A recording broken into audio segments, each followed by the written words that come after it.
Hasil diskusi penentuan tema, topik, dimensi, elemen, dan sub-elemen P3. Setelah menentukan tema dan topik, kami kembali berdiskusi untuk memilih dimensi, elemen, dan sub-elemen yang sesuai dengan tema yang sudah ditentukan, yaitu Assalamualaikum warahmatullahi wabarakatuh. Jumpa lagi di channel Bu Guru Titik. Pada video kali ini saya akan mempraktikkan bagaimana kita membuat aksi nyata sebagai contoh aksi nyata pada topik proyek penguatan profil pelajar Pancasila SD atau paket A. Jadi untuk pilihan aksi nyatanya di sini ada 4 pilihan aksi nyata.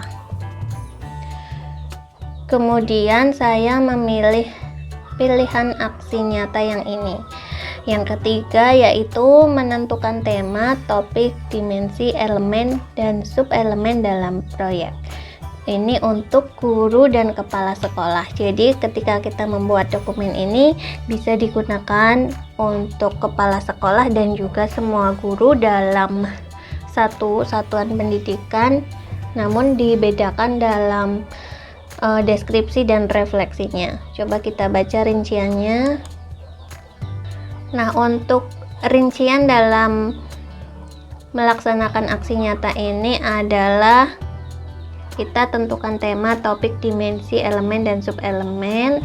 Kemudian melibatkan murid atau rekan guru saat menentukan tema, meminta umpan balik, kemudian mengunggah bukti dalam satu dokumen.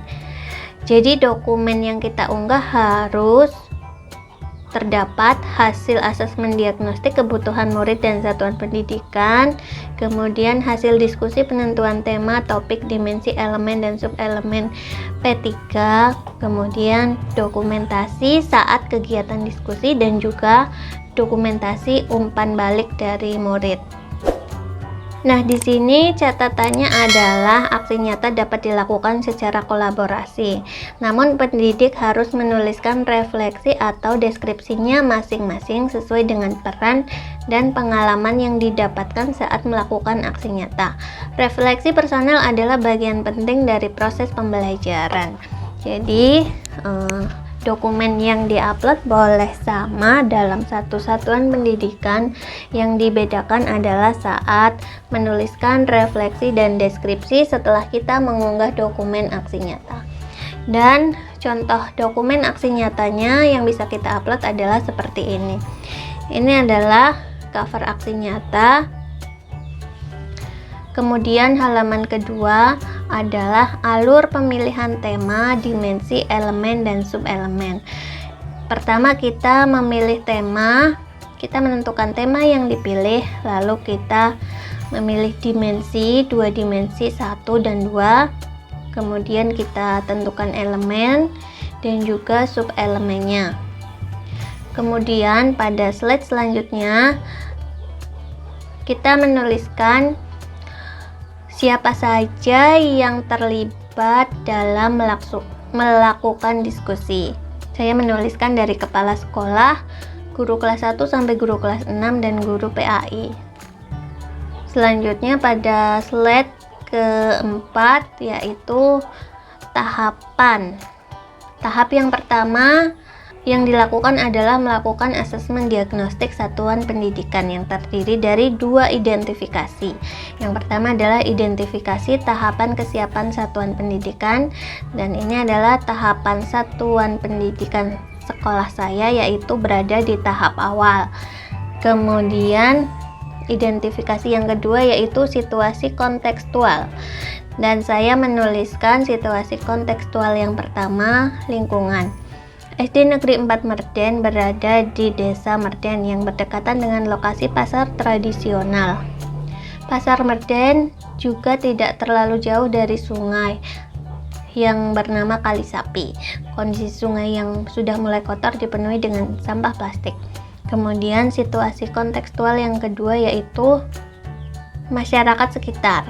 Masyarakat sekitar sekolah berprofesi mayoritas sebagai petani dan pedagang.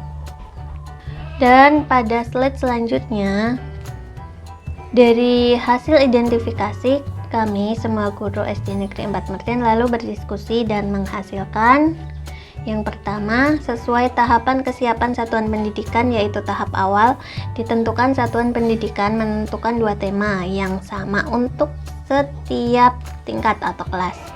Yang kedua, sesuai tahapan kesiapan satuan pendidikan yaitu tahap awal, ditentukan satuan pendidikan yang menentukan tema dan topik proyek profil. Jadi, jika satuan pendidikan berada pada tahap awal itu untuk penentuan temanya, siswa tidak terlibat dalam penentuan tema.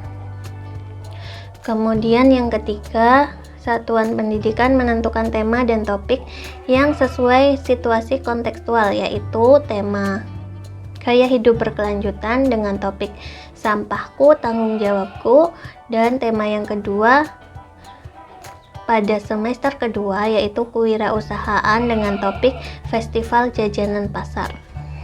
Pada slide selanjutnya, hasil diskusi penentuan tema, topik, dimensi, elemen, dan sub-elemen P3. Setelah menentukan tema dan topik, kami kembali berdiskusi untuk memilih dimensi, elemen, dan sub-elemen yang sesuai dengan tema yang sudah ditentukan, yaitu pada tema gaya hidup berkelanjutan, topiknya sampahku, tanggung jawabku. Dimensinya ini adalah dimensi pertama, beriman bertakwa kepada Tuhan yang Maha Esa dan berakhlak mulia.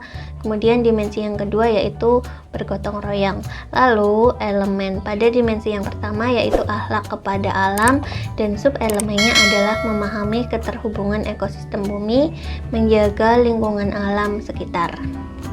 Kemudian pada dimensi bergotong royong elemennya adalah kolaborasi dan kepedulian, dengan sub-elemen kerjasama dan tanggap terhadap lingkungan sosial. Pada tema kewirausahaan dengan topik festival jajanan pasar, kami mengambil dimensi kreatif dan bergotong royong. Untuk dimensi kreatif, elemennya menghasilkan gagasan yang orisinal dan menghasilkan karya dan tindakan yang orisinal, dan sub-elemennya tidak ada. Kemudian pada dimensi bergotong royong, elemennya adalah kolaborasi dan kepedulian. Untuk sub-elemennya adalah kerjasama dan tanggap terhadap lingkungan sosial. Pada slide selanjutnya, kita cantumkan dokumentasi kegiatan saat diskusi berlangsung. Ini adalah foto yang pertama, kemudian foto yang kedua, dan juga foto yang ketiga. Dan pada slide terakhir, kita sertakan umpan balik atau refleksi.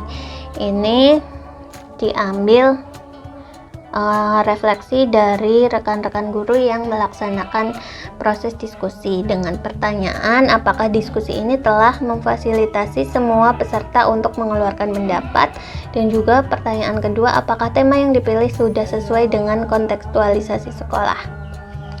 Jadi seperti itu teman-teman cara contoh